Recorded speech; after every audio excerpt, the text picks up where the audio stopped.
지하 보관함의 희미한 형광등 아래 남루한 사물함 앞에 한 남자가 서 있습니다. 손에 쥔 건 낯선 이가 건넨 작은 열쇠 하나. 그 열쇠가 열어젖힐 건 단순한 금속 문짝이 아니었습니다. 십수년간 쌓여온 비리와 부패, 그리고 한 아들의 고백이 담긴 증거의 문이었죠. 열쇠를 돌리는 순간 얇은 갈색 봉투가 모습을 드러냈습니다. 봉투 안에는 원본 SD카드와 수기 다이어리가 들어있었어요. 다이어리의 첫 장에 적힌 문장은 이랬습니다. 아버지 회의실 유리벽 너머 나는 처음으로 사람이 도구가 되는 장면을 봤다. 그 문장을 읽는 남자의 손이 미세하게 떨렸습니다. 이건 단순한 제보가 아니었어요. 한 청년이 아버지를 고발하기 위해 수년간 모아온 피로 쓴 고백록이었습니다. 그리고 그 청년은 17년 전 도시락 냄새로 놀림받던 자신에게 밥 반쪽을 나눠준 그 사람을 기억하고 있었던 겁니다. 자, 지금부터 무슨 특별한 사연이 있었는지 지금 바로 시작해보겠습니다. 동창회 날 저는 잔을 들지 않았습니다. 아니, 들 수가 없었어요. 그날만 안 갔어도 괜찮았을 거란 변명은 제게 통하지 않았죠.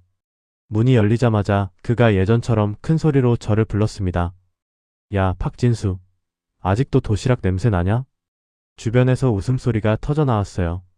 소주병 뚜껑이 돌아가는 금속음이 귓가를 파고들었습니다. 이번에도 참아야 하나 그런 생각이 스쳤죠. 그때였습니다. 낯선 손이 제 주머니를 스쳤어요. 순간적으로 몸을 돌렸지만 이미 그 사람은 사라지고 없었습니다. 주머니를 더듬자 작은 USB 하나가 만져졌어요. 표면에 붙은 종이엔 휘갈긴 글씨로 이렇게 적혀 있었습니다. 당신이 필요합니다. 장무현이 제 어깨에 술을 끼얹으며 과거를 소환했습니다. 시큰한 소주 냄새와 함께 17살 때의 굴욕이 코끝에 피어올랐어요. 급식비를 못 내서 도시락을 싸왔던 그날들, 폭도에서 도시락통을 뺏기던 그 순간들이 주마등처럼 스쳐 지나갔습니다. 하지만 이번엔 달랐어요. 저는 물수건 대신 명함을 꺼냈습니다. 경찰청 강력부 박진수입니다. 술렁임이 잦아들었어요. 장무현의 얼굴이 미묘하게 굳었습니다. 지금 화를 내면 끝이에요. 감정이 아니라 기록으로 안내해야 한다는 걸 저는 알고 있었죠. 자리를 벗어나 화장실 칸에 들어가 USB를 노트북에 꽂았습니다. 폴더 이름들이 모두 날짜였어요. 2018년 4월 10일, 2019년 9월 7일, 2021년 11월 30일. 첫 번째 파일을 열었습니다. 공사 원가 부풀리기 장부였어요. 두 번째는 구청 팀장과의 통화 녹취였습니다. 세 번째는 차명 계좌 스크린샷이었죠. 손가락이 떨렸습니다. 이건 장난이 아니었어요. 마지막 폴더엔 이름이 있었습니다. 고백 장윤호. MP4 이니셜 장윤호, 그는 장무현의 아들이었습니다. 집으로 돌아온 밤, 저는 모든 파일을 로컬과 외장하드 두 군데에 복사했어요. 분노는 불안정하지만 기록은 견고하다는 걸 저는 잘 알고 있었죠. 녹취 파일의 타임스탬프와 장부의 금액이 일치하는 대목을 하나하나 표기했습니다. 엑셀 시트에 교차 검증 칸을 만들어 정리해 나갔어요. 장부에 적힌 어느 동 재건축 3차 날짜에 맞춰 구청 공고 PDF를 다운받았습니다. 공고가 올라간 시각과 통화 시각의 차이가 겨우 14분이었어요. 사진 폴더를 열었을 때는 숨이 막혔습니다. 야간 골프장의 접대 장면이 찍혀 있었어요. 배경 스코어보드의 시각이 경찰 무전 기록과 정확히 맞아떨어졌습니다. 이건 익명의 제보가 아니었어요. 내부자가 치밀하게 조립해둔 퍼즐이었습니다. 유일한 구멍은 출입 기록이었어요. 장부의 사무실 야간 회의가 진짜라면 그날 카드키 로그가 남아야 했습니다. 동창 중에 경비업체에서 일하는 상원이가 떠올랐어요. 망설임 없이 전화를 걸었습니다. 상원아, 나 진수야. 만날 수 있을까? 다음날 만난 상원은 저를 보며 한숨을 쉬었습니다. 형, 이제 너도 그 사람을 넘길 거야? 저는 고개를 끄덕였어요. 상원은 촉권을 걸었습니다. 차필 보증 메모를 써달라고 했죠. 사용 목적과 반출 경로를 명확히 쓰면 로그를 열람해주겠다고 했습니다. 저는 메모 말미에 한 줄을 덧붙였어요. 폭수 대신 절차. 로그는 있었습니다. 새벽 2시 17분 장무현 카드키 통과 기록이 선명했어요.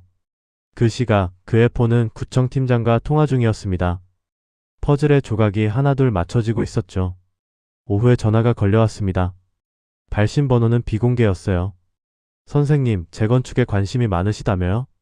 혹시 보험 하나 권해드려도 될까요? 낮게 깔린 목소리가 섬뜩했습니다.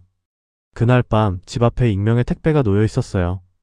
팍스를 열자 깨진 유리잔과 한 장의 메모가 들어 있었습니다. 추억은 추억으로 남겨두세요. 겁을 주려는 건가 아니면 증거를 지울 준비를 하는 건가? 저는 USB 파일을 읽기 전용으로 잠갔습니다. 하드 사본은 동생 집 금고에 맡겼어요. 동시에 종이 출력본도 만들었습니다. 장부의 주요 페이지, 통화 녹취 요약문, 사진 타임코드 캡처까지 모두 프린트했죠. 동창 톡방엔 벌써 소문이 돌기 시작했습니다. 진수가 총경이래. 무연히 잡으려 한대. 장무연에게서 문자가 왔어요. 예정 생각해서 그만하자. 술은 미안했어. 답장은 짧았습니다. 기록으로 이야기합시다. 새벽 2시 노트북 화면이 깜빡였어요. 원격 접속 시도 알림이 떴습니다. 방화벽이 막아줬지만 시도 흔적이 로그로 남았죠. 그리고 알림 하나가 더 떴습니다. 익명 메일이었어요. 혹시 파일이 지워지면 보관함 B-17을 열어보세요. 보낸 사람은 장윤호였습니다. 오래된 지하 보관함 앞에 섰을 때 잠시 망설여졌어요. 이게 함정이면 어쩌나. 하지만 열쇠를 돌렸습니다. 얇은 갈색 봉투가 보였어요. 봉투엔 날짜와 좌표가 적혀 있었습니다. 봉투 안에는 원본 SD카드와 수기 다이어리가 들어있었죠. 다이어리엔 짧은 문장들이 빼곡히 적혀 있었습니다. 아버지 회의실, 유리벽 너머 나는 처음으로 사람이 도구가 되는 장면을 봤다. 도망치려 했지만 회사에 가담하는 건 도망이 아니라 체념이었다. SD카드를 노트북에 넣었습니다. 야간 회의실 영상이 재생됐어요. 현금 다발이 테이블 위에 놓여 있었고 금액은 장부와 정확히 일치했습니다. 영상 말미 화면 구석에 노트북 시계가 비쳤어요. 시각은 2시 19분 31초, 카드키 로그 2시 17분과 딱 맞물렸습니다. 이 정도면 단순 제보가 아니었어요. 내부자 고발이었습니다. 봉투 바닥에 짧은 쪽지가 하나 더 있었어요. 당신이 그날 내 도시락을 나눠준 걸 나는 기억합니다. 그 순간 17살의 기억이 겹쳐졌습니다. 저는 그때도 밥을 반씩 나눴고 오늘은 증거를 반씩 나누고 있었어요. 고발 초안을 쓰자 변호사 친구가 고개를 저었습니다. 진수야, 이 정도면 증거 능력 설계부터 다시 해야 돼. 상대 변호사들 방어 논리가 뻔해. 폴더 구조를 사건 마이너스 증거 마이너스 교차 증명 3단으로 재배열했습니다. 사건은 재건축 뇌물, 원가 부풀리기 차명 계좌였어요. 증거는 장부, 녹취, 영상, 출입 로그였죠. 교차 증명은 외부 공고문, 세금 계산서, 통화 기록표를 구성했습니다. 동시에 원격 침투 시도에 대비해 파일의 시값을 출력하고 공증 접수까지 받았어요. 장무현 측은 언론사에 흘렸습니다. 허위 제보로 기업 흔드는 퇴직자. 제 이름이 기사 하단에 노출됐어요. 동네 슈퍼 사장님이 말을 걸었습니다. 형님 기사 봤어요. 근데 우린 형님을 더 오래 알잖아요. 소문은 빠르지만 기록은 더 오래 산다는 걸 저는 믿었습니다. 그날 밤 또 메일이 왔어요. 아버지가 파일 원본을 찾고 있어요. 조심하세요. 장윤호였습니다. 저는 SD카드 별도 사본을 가톨릭 성당 금고에 넣었어요. 오랜 친구인 신부님이 조용히 고개를 끄덕였습니다. 믿음은 종교가 아니라 서로의 시간에서 나온다는 걸 그 순간 깨달았죠. 윤호와 처음 통화했을 때 목소리는 젊었지만 단단했습니다. 저는 아버지를 미워하지 않아요. 그냥 멈추고 싶을 뿐이에요. 두려움이 목소리에 배어 있었어요. 제가 한 걸 아버지가 알면 회사 사람들을 제 앞에 줄 세울 거예요. 아이야, 내가 멈춘다고 세상이 알아주진 않지만 내가 멈추지 않으면 아무도 멈추지 않는다. 그런 말을 속으로 삼켰습니다. 만남은 미뤘어요. 대신 추가 증거 목록을 메일로 주고받았습니다. 세금 계산서 원본 진위, 전표 결제선, 도급계약 특약 조항까지 확보해 나갔죠. 윤호가 보낸 사진엔 어머니의 수첩이 있었습니다. 무연 술 줄일 것. 아들 앞에서 거짓말하지 말 것. 가슴이 먹먹해졌어요. 차 유리가 금이 간 건 어느 날 밤이었습니다. 누군가 둔기를 휘두른 흔적이 선명했어요. 신고를 하자 순찰차가 금방 왔습니다. 경찰관은 제 명함을 보더니 자세가 바뀌었어요. 이건 개인 감정이 아니라 공공의 문제야. 제가 짧게 말하자 경찰관이 고개를 끄덕였습니다. 회사 내부망에서 로그 삭제 시도가 있었다는 연락이 왔어요. 하지만 백업 서버엔 이미 스냅샷이 떠 있었습니다. 변호사가 미소를 지었죠. 이제 증거인멸 시도까지 확보했어. 퍼즐의 가장자리가 맞춰진 거야. 끝날 때까지 끝난 게 아닙니다. 마지막 조각은 언제나 사람의 입에서 나오는 법이죠. 기자와 만나기로 한 날 장무현이 갑자기 사과 기자회견을 잡았습니다. 개인적으로 불미스러운 일이 있었습니다. 동창회 사진을 띄우며 저를 허언종자로 몰았어요. 술잔을 엎지른 건 사실이나 억지 고발은 유감스럽습니다. 기자의 눈빛이 흔들렸습니다. 저는 파일의 식 공증서와 출입로그 원본을 테이블 위에 꺼냈어요. 이건 제 기억이 아니라 당신의 기록입니다. 기자회견장 뒤편에 윤호가 서 있었습니다. 휴대폰을 쥔 손이 떨리고 있었어요. 라이브 방송 댓글이 갈라졌습니다. 또 좌표 찍기네 증거 있으면 까봐. 저는 마이크를 빌렸어요. 다음 주 시청 회의실에서 전문가 공개 검증을 하겠습니다. 회계사, 변호사, 시민대표 앞에서요. 장무현이 비웃었습니다. 연극은 내가 잘했지. 그래요. 그 연극의 1막은 당신이 짰습니다. 저는 무대 감독일 뿐이죠. 그날 저녁 윤호에게서 파일 하나가 추가로 왔어요. 이름은 아버지와 나. WAV 두 사람의 통화 녹음이었습니다. 회의실에 세워진 스크린엔 폴더 마이너스 타임라인 맵이 걸렸어요. 각 링크마다 교차 증명표가 달렸습니다. 회계사는 장부 숫자를 읽고 변호사는 공무원과의 통화 시각을 확인했어요. 기자는 질문을 쏟아냈죠. 저는 마지막으로 아버지와 나. WAV를 재생했습니다. 아버지 이제 멈춰요. 세상은 바뀌지 않아. 녹음 말미 술잔 소리와 함께 낮은 탄식이 들렸어요. 너도 결국 내 회사 먹고 살잖아. 침묵이 길었습니다. 이건 범죄의 증거이자 한 집안의 상처 기록이었어요. 패널 중 한 명이 물었습니다. 왜 지금인가요? 저는 USB 시작 폴더를 열었습니다. 첫 문서 제목은 도시락 1982.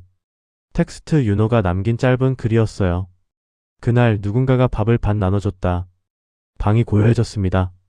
장무현은 자리에서 일어나려다 멈췄어요. 그게 그래서 뭐?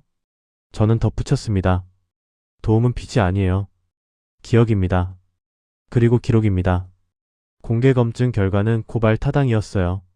시청은 수사기관에 수사의뢰 공문을 보냈습니다. 압수수색이 시작됐습니다. 회사 서버실에서 삭제 실패 로그와 외부 반출 시도가 발견됐어요. 장무현은 구속영장이 청구되자 제게 문자를 보냈습니다. 이길 줄 알았냐? 답하지 않았어요.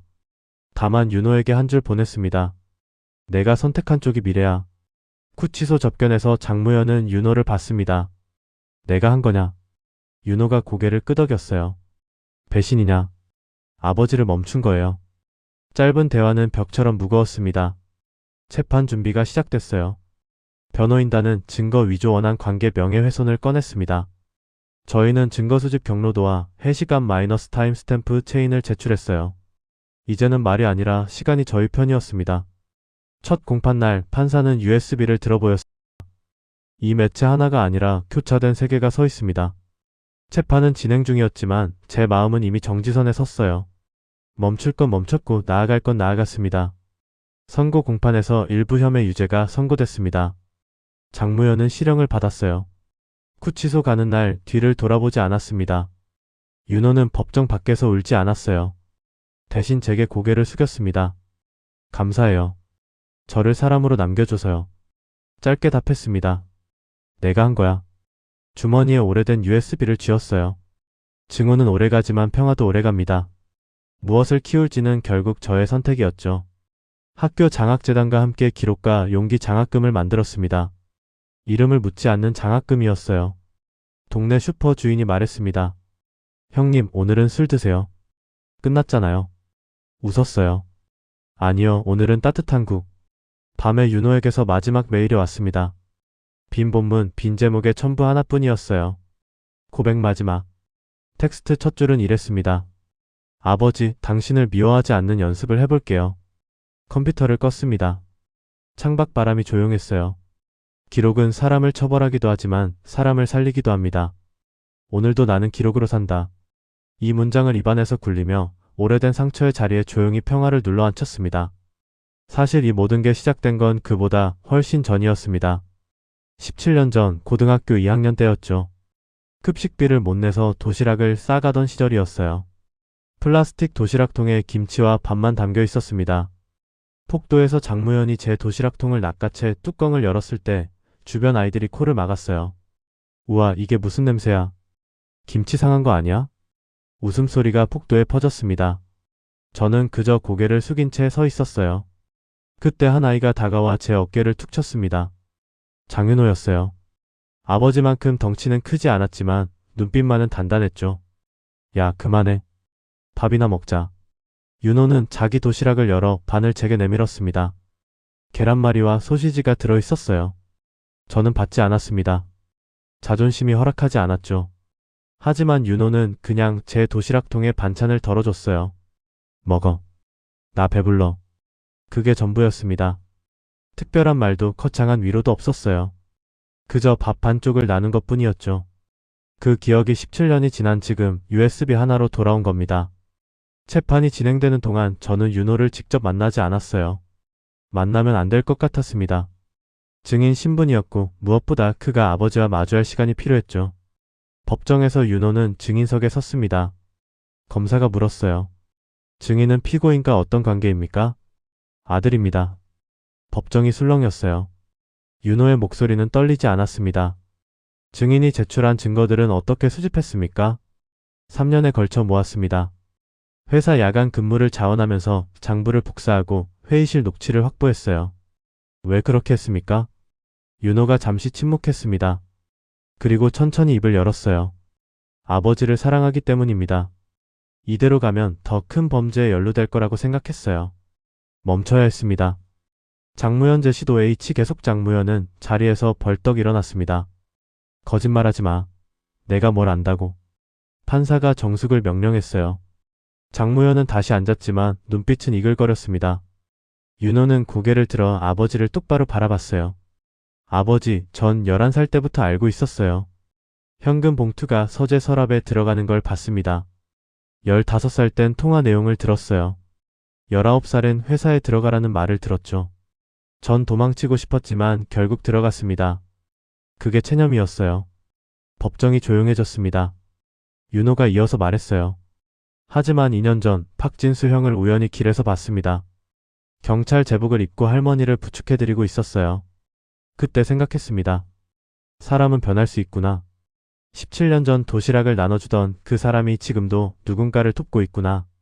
제 눈가가 뜨거워졌습니다. 윤호는 계속했어요. 그래서 용기를 냈습니다. 형한테 이 증거를 넘기면 적어도 절차는 지켜질 거라고 믿었어요. 복수가 아니라 정의로요.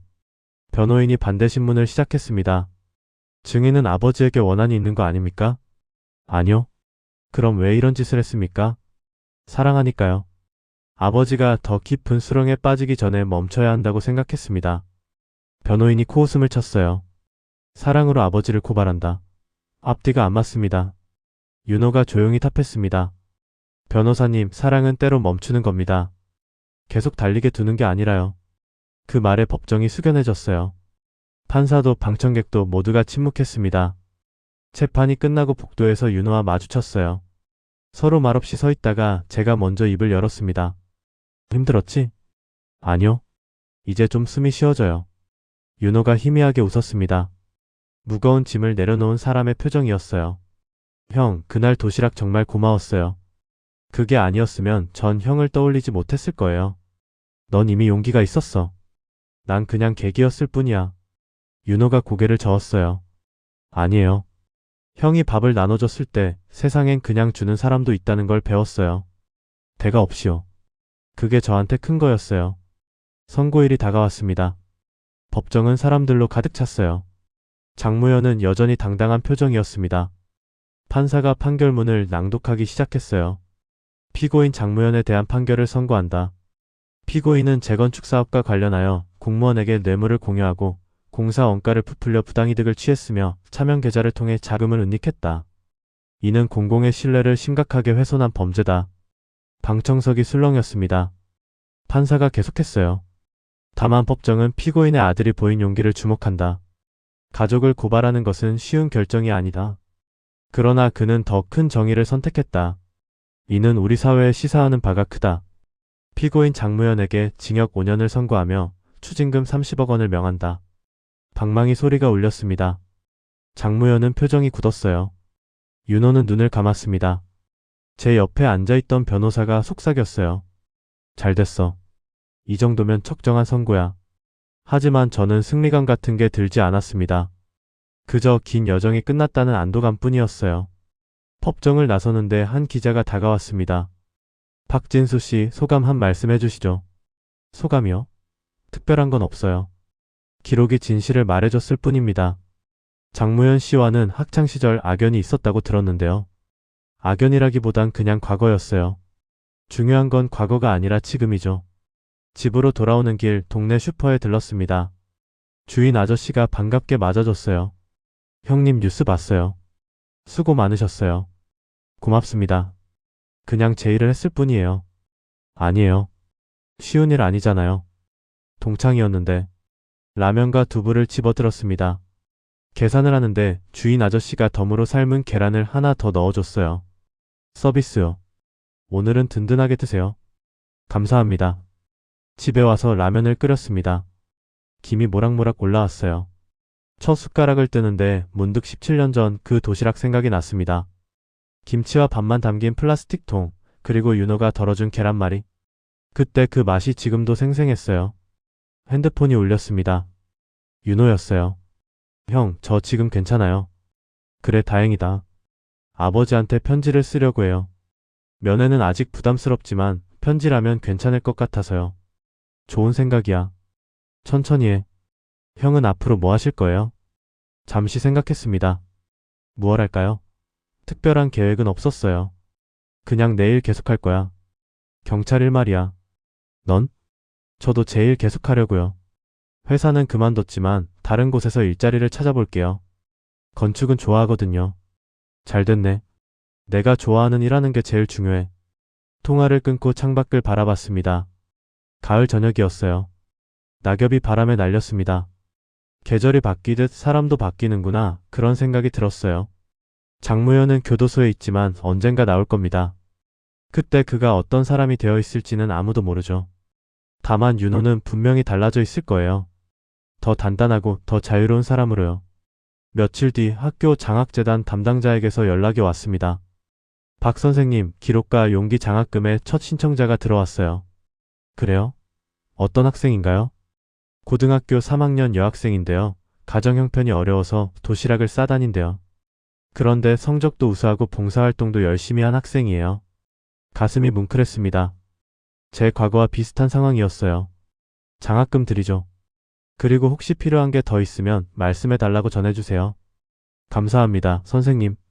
그날 밤 책상 서랍을 정리하다가 오래된 사진 한 장을 발견했습니다. 고등학교 수학여행 때 찍은 단체 사진이었어요. 뒷줄에 장무현이 보였고 앞줄에 제가 서 있었습니다. 그 옆엔 윤호도 있었죠. 모두가 웃고 있었어요. 그때는 몰랐습니다. 10몇 년 뒤 우리가 법정에서 만나게 될 거라는 걸요. 사진을 오래 들여다봤습니다. 과거를 후회하진 않았어요. 모든 순간이 지금의 저를 만들었으니까요. 도시락 냄새로 놀림받던 그 시간도, 윤호가 반찬을 나눠주던 그 순간도, 동창회에서 술을 뒤집어 쓴 그날도 모두 필요한 과정이었습니다. 장학재단 사무실을 방문했을 때 그 여학생을 만났어요. 수줍게 웃으며 인사했습니다. 안녕하세요. 장학금 받게 돼서 정말 감사해요. 천만에요. 공부 열심히 하고 있다면서요? 네, 간호사가 되고 싶어요. 사람들을 돕는 일을 하고 싶거든요. 멋진 꿈이네요. 꼭 이루길 바랄게요. 여학생이 조심스럽게 물었어요. 저기, 선생님도 어려운 시절이 있었다고 들었어요. 응, 있었지. 너처럼 도시락 싸다니기도 했고. 어떻게 이겨내셨어요? 잠시 생각했습니다. 어떻게 이겨냈을까요? 이겨낸 게 아니라 그냥 견뎠어. 하루하루를 견디다 보니 어느새 여기까지 왔더라고. 그리고 중요한 건 혼자가 아니었다는 거야. 도와주는 사람들이 있었어. 저도 그럴 수 있을까요? 당연하지. 넌 이미 잘하고 있어. 장학금 받을 정도로 열심히 살았잖아. 여학생의 눈에 눈물이 맺혔습니다. 고개를 숙여 감사하다고 말했어요. 그 모습을 보며 17년 전 제 모습이 떠올랐습니다. 누군가의 작은 도움이 얼마나 큰 힘이 되는지 그때는 몰랐는데 이제야 알겠더라고요. 윤호에게서 편지가 왔습니다. 손편지였어요. 요즘 누가 손편지를 쓰나 싶었지만 받아보니 묵직했습니다. 형, 아버지한테 편지를 보냈어요. 답장은 아직 안 왔지만 괜찮아요. 천천히 기다릴게요. 형이 말했듯이 시간이 제 편이니까요. 새 직장을 구했어요. 작은 건축사무소인데 사람들이 좋아요. 정직하게 일하는 곳이에요. 처음으로 제 이름으로 설계를 하고 있어요. 작은 주택이지만 정말 뿌듯해요. 형 덕분에 저는 새로운 삶을 시작할 수 있었어요. 언젠가 형을 위한 집을 설계해주고 싶어요. 따뜻한 집이요.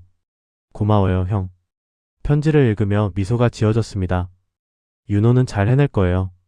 이미 가장 어려운 선택을 했으니까요. 경찰서에서도 소문이 났습니다. 동료들이 축하한다고 말했어요. 진수야, 잘했어. 쉽지 않았을 텐데. 별거 아니에요. 그냥 제일 했을 뿐이에요. 아니야, 동창을 고발하는 거 쉬운 일 아니야. 용기 있는 일이지. 용기는 윤호가 낸 거예요. 전 그냥 받아준 것 뿐이에요. 팀장이 어깨를 두드렸습니다. 그래도 내가 없었으면 불가능했어. 수고했어. 일상으로 돌아왔습니다. 아침에 일어나 출근하고 사건을 처리하고 저녁에 집에 돌아왔어요. 평범한 하루들이었죠. 하지만 그 평범함이 소중하게 느껴졌습니다. 세상을 바꾸는 건 거창한 일이 아니에요. 작은 선택들이 모여 만들어지는 거죠. 어느 주말 오랜만에 상원이를 만났습니다. 출입 로그를 빌려줬던 그 친구예요. 진수야, 잘 끝났더라. 응, 내 덕분이야. 그때 로그 없었으면 어려울 뻔했어. 아니야. 나도 고민 많이 했어. 친구 배신하는 것 같기도 하고. 넌 친구를 배신한 게 아니야. 정의를 선택한 거지. 상원이 씁쓸하게 웃었어요. 무연히 소식 들었어? 교도소에서 모범수로 지낸대. 그래? 다행이네. 언젠가 나오겠지. 그때 어떻게 될까? 모르지. 하지만 그것도 그의 선택이야.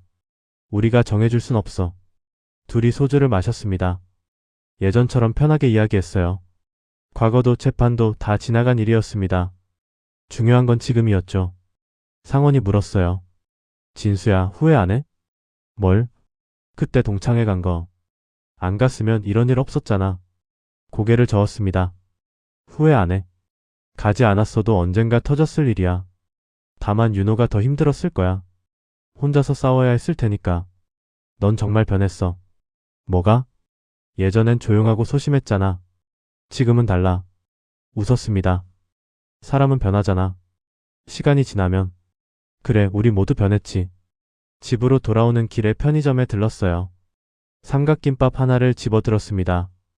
계산대 앞에 서 있는데 뒤에서 누군가 말을 걸었어요. 저기 혹시 박진수 선생님이세요? 돌아보니 낯선 청년이었습니다. 네, 맞는데요. 와, 정말 선생님이시네요. 저 뉴스에서 봤어요. 정말 멋있었어요. 아, 감사합니다. 저도 경찰이 되고 싶어요. 선생님처럼 정의로운 일 하고 싶거든요. 청년의 눈빛이 반짝였습니다. 젊음이 느껴졌어요.